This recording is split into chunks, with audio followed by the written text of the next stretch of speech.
Bonjour à tous et bienvenue dans cette nouvelle vidéo. Aujourd'hui, nous allons parler de la génétique. D'accord? Nous allons parler de la diversité plutôt génétique en musculation. Alors, je ne pense pas que je vais vous choquer si je vous dis qu'on n'est pas tous égaux vis-à-vis de la performance sportive et du gain musculaire. Très probablement, vous vous êtes déjà peut-être posé la question, mais pourquoi je n'arrive pas à mes objectifs malgré tous les efforts que je fournis?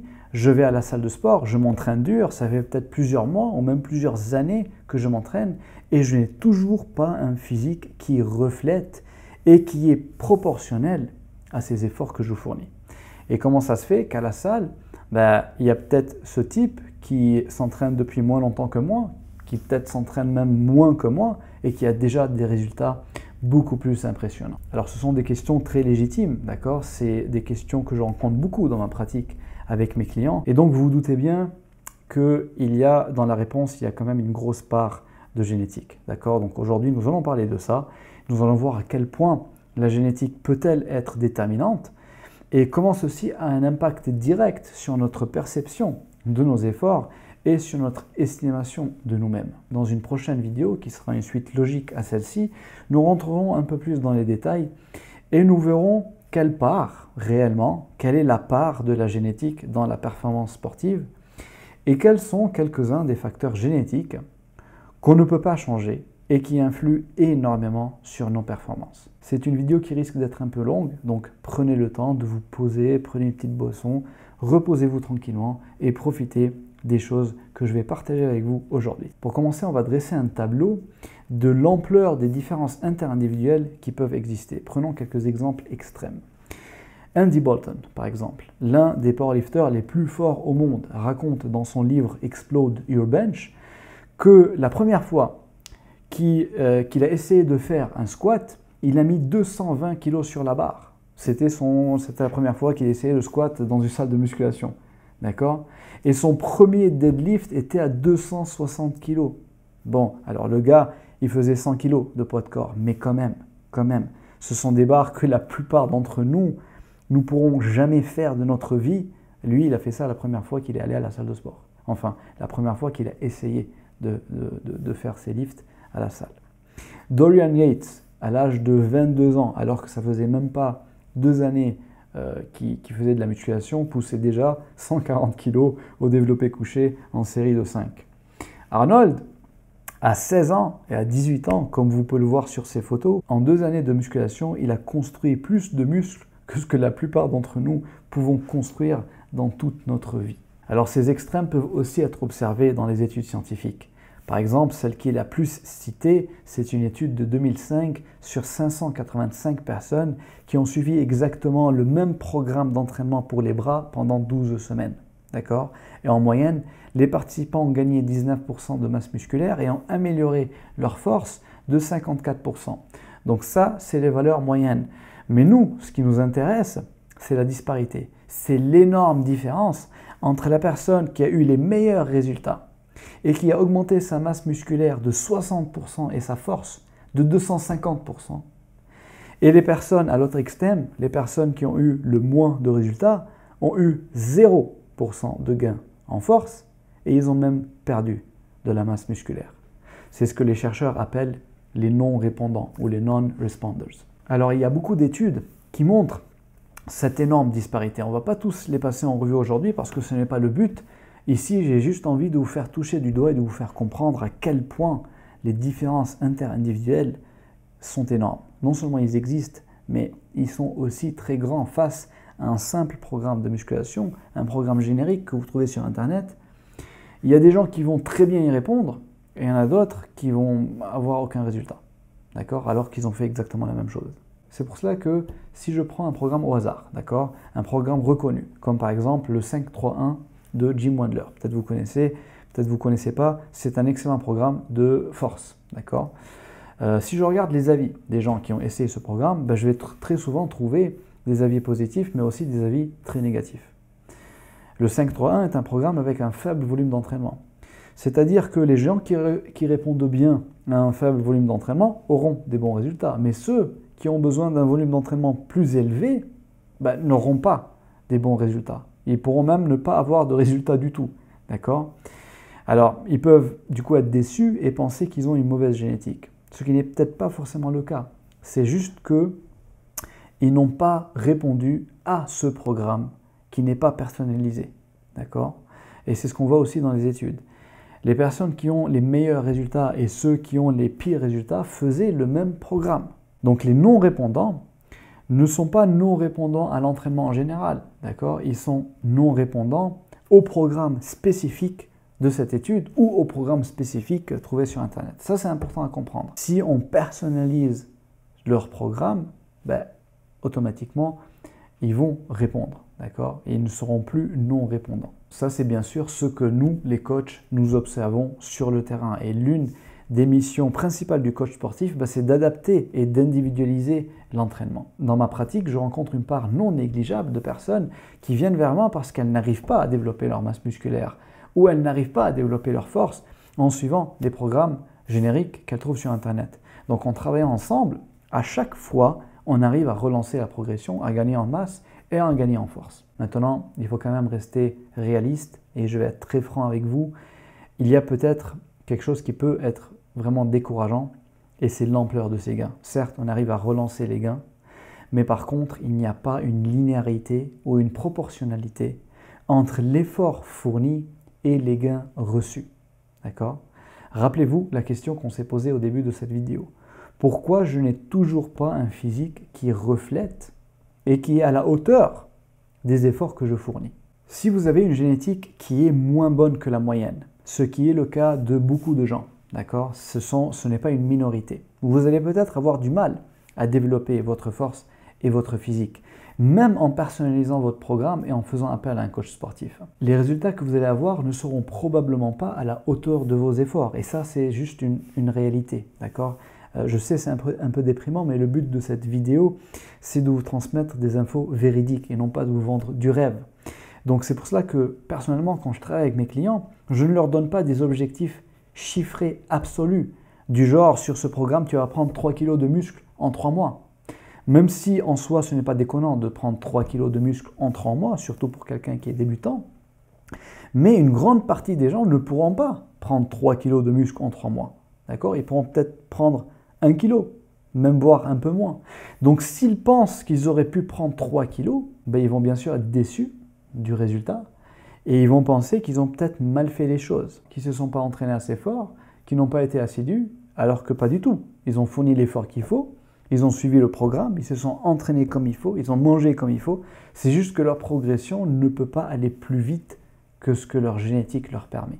Dans la prochaine vidéo qui fera suite à celle-ci, nous allons voir à quel point la génétique peut impacter vos résultats. Quelle est la part de la génétique dans la performance sportive? Mais il y a quand même quelques points que j'ai envie de transmettre en priorité et c'est ce qu'on va voir aujourd'hui ensemble. Premièrement, si vous êtes un coach sportif, ne garantissez pas à vos clients des résultats absolus.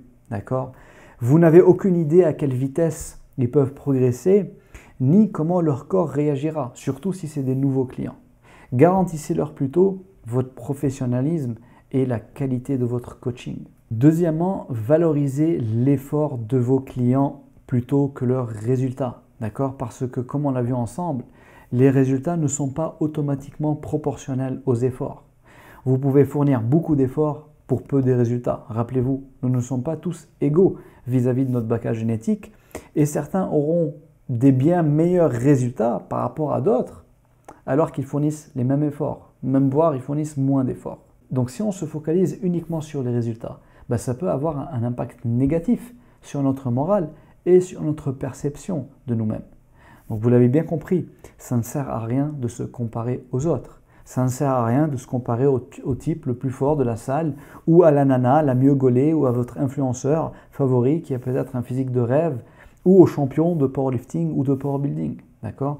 La plupart du temps, ce sont des gens qui ont réussi à se démarquer principalement grâce à leur génétique qui leur est plutôt favorable. Alors bien sûr, ils ne le crient pas sur tous les toits parce qu'ils ont peur, à tort d'ailleurs, que ça va décrédibiliser leurs résultats. Mais dans tous les cas, ce qui est fort probable, c'est que si vous achetez leur programme ou si vous fournissez les mêmes efforts qu'eux, vous n'allez probablement pas arriver à leur niveau.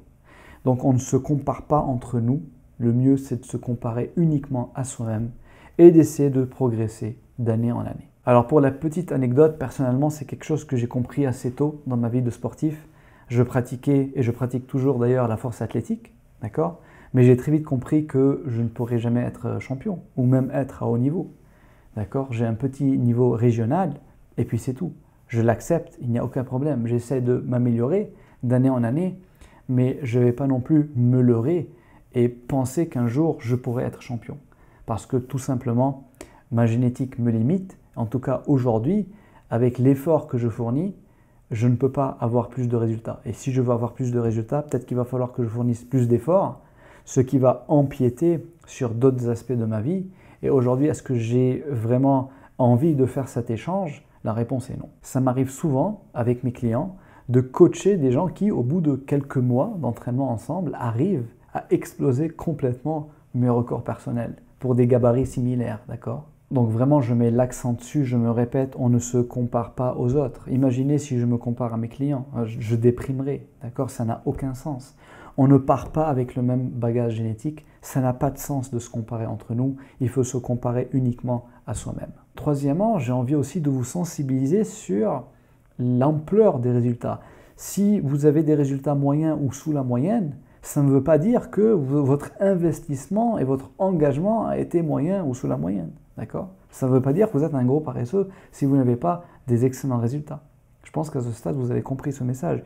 Il ne faut pas juger les gens en fonction de leurs résultats. Encore une fois, les résultats ne reflètent pas automatiquement le niveau d'investissement. Ce qui nous amène à notre quatrième point. Ce n'est pas parce que quelqu'un a un physique impressionnant ou des performances impressionnantes qu'automatiquement cette personne sait ce qu'elle fait. Alors effectivement, bien sûr, il se peut qu'elle le sache. Il se peut que c'est quelqu'un qui a galéré au début avec des programmes génériques, qui a ensuite fait des recherches, qui a essayé plusieurs approches, qui s'est informé, qui s'est éduqué, qui a essayé d'optimiser son entraînement, d'accord, de façon à exploiter au maximum ce que sa génétique peut lui permettre. Mais il se peut aussi que cette personne a juste suivi un programme générique qu'elle a trouvé sur Internet et bim, elle a explosé parce que sa génétique lui a été favorable. Dans ce cas de figure, cette personne ne saura pas comment conseiller quelqu'un et encore moins comment coacher quelqu'un avec une génétique moyenne ou sous la moyenne. Je suppose que vous avez déjà entendu cette phrase, les meilleurs athlètes ne font pas les meilleurs coachs.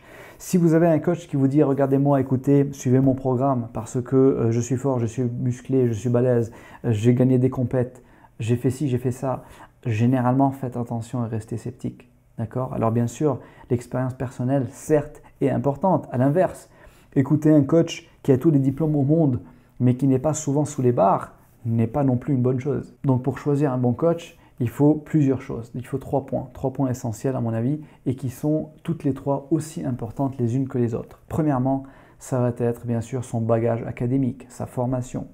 Il faut qu'il soit formé, il faut qu'il ait un diplôme, il faut qu'il ait un niveau de connaissance élevé. Une formation de 3 week-ends ne compte pas, d'accord? Ensuite, deuxièmement, il faut qu'il ait aussi une expérience dans le coaching, d'accord? Ou au moins une attitude qui est professionnelle, une prise en charge sérieuse de ses clients, une approche qui est bienveillante. Troisièmement, il faut bien sûr qu'il soit aussi pratiquant, qu'il ait de l'expérience sous la barre, qu'il soit un pratiquant assidu ou au moins qu'il l'ait été. Par contre, est-ce qu'il faut absolument qu'il soit champion ou qu'il ait gagné des compétitions? Non, pas du tout. Pour conclure cette vidéo, j'aimerais vous demander de ne pas croire ou supposer que vous avez une mauvaise génétique juste parce que vous n'êtes pas encore arrivé au résultat auquel vous aimeriez arriver. Comme nous allons voir dans la vidéo qui va faire suite à celle-ci, la génétique joue un rôle. Et je vous donnerai quelques chiffres pour que vous puissiez avoir un ordre d'idée à quel point la génétique peut-elle être déterminante. Mais ce qui est sûr dans tous les cas, c'est que vous ne connaissez pas votre limite génétique. Peut-être que les programmes que vous avez suivis jusqu'alors ne vous convenaient tout simplement pas. Donc il faut continuer d'expérimenter, modifier les différentes variables de l'entraînement, essayer de trouver une combinaison qui vous convient le mieux. Et je ne vais pas vous le cacher, c'est quelque chose qui prend du temps, d'accord? Ce n'est pas en 2 semaines que vous allez découvrir comment votre corps réagit à l'entraînement et quel est le meilleur programme ou la meilleure approche qui convient le mieux à votre génétique. ça peut prendre du temps et ça peut prendre longtemps, ça peut prendre plusieurs années. C'est pour cela que je vous conseille de ne pas être trop focalisé sur les chiffres en eux-mêmes, d'accord, sur les résultats, mais plutôt d'apprendre à apprécier l'effort physique, à prendre plaisir d'aller à la salle de sport et à s'entraîner. Au final, ce qui compte, ce n'est pas les chiffres sur la barre, ce n'est pas un tour de biceps, mais plutôt votre santé et votre bien-être. Et ce sont des choses qui peuvent absolument être améliorées grâce à l'activité physique. Maintenant, dans le cas où vous avez derrière vous plusieurs années d'expérience, et malgré tous les efforts que vous avez pu fournir, vous trouvez que votre physique et vos performances ne sont pas à la hauteur. Il se peut que, effectivement, que la limite ne soit pas liée aux facteurs environnementaux sur lesquels vous pouvez agir, mais plutôt à des facteurs génétiques. Ce qui revient le plus souvent quand on a affaire à ce qu'on appelle des hard gainers, c'est-à-dire justement des gens qui ont du mal à développer leur masse musculaire ou leur force. C'est souvent un volume d'entraînement qui n'est pas adapté. Alors souvent, le volume d'entraînement n'est pas assez élevé. Même si de votre point de vue, vous pensez que vous faites déjà beaucoup, que votre volume d'entraînement est déjà élevé, mais par rapport à quoi? Quelle est l'échelle? Votre échelle à vous, c'est bien sûr quand vous vous comparez aux autres programmes que vous trouvez sur Internet, à ce que font les autres. Peut-être que vous trouvez que vous faites déjà plus qu'eux, mais malgré cela, vous n'avez pas les résultats qui sont à la hauteur. Alors dans ce cas de figure, il se peut que par rapport à votre perception personnelle, à votre échelle subjective, vous pensez que vous faites déjà un volume d'entraînement élevé, mais par rapport à ce dont votre corps aurait besoin pour continuer à progresser, eh bien, peut-être que le stimuli n'est pas assez suffisant. Et ça, c'est un cas de figure qui n'est pas rare et qui est problématique. Pourquoi? Parce que augmenter le volume d'entraînement signifie quoi? Signifie investir plus d'énergie, signifie investir plus de temps dans votre pratique, plus de temps à la salle, un temps qui est peut-être déjà assez élevé pour vous, peut-être que vous ne pouvez pas vous investir plus dans la pratique de la musculation. Ça va automatiquement empiéter sur d'autres aspects de votre vie, comme par exemple mon cas personnel, j'ai envie de progresser et d'améliorer mes performances. Mais pour ça, il faut que j'investisse plus de temps à la salle. Et je n'ai pas le temps d'investir encore plus de temps à la salle. J'investis déjà assez. D'accord? À côté de ça, j'ai ma vie personnelle et j'ai ma vie professionnelle. Donc vous voyez que j'arrive à un cap. Le cap n'est pas forcément ma génétique, mais le cap, c'est le taux d'investissement qu'il faut que je fournisse par rapport à ma génétique. Il y a des gens qui s'entraînent moins que moi et qui ont des bien meilleurs résultats.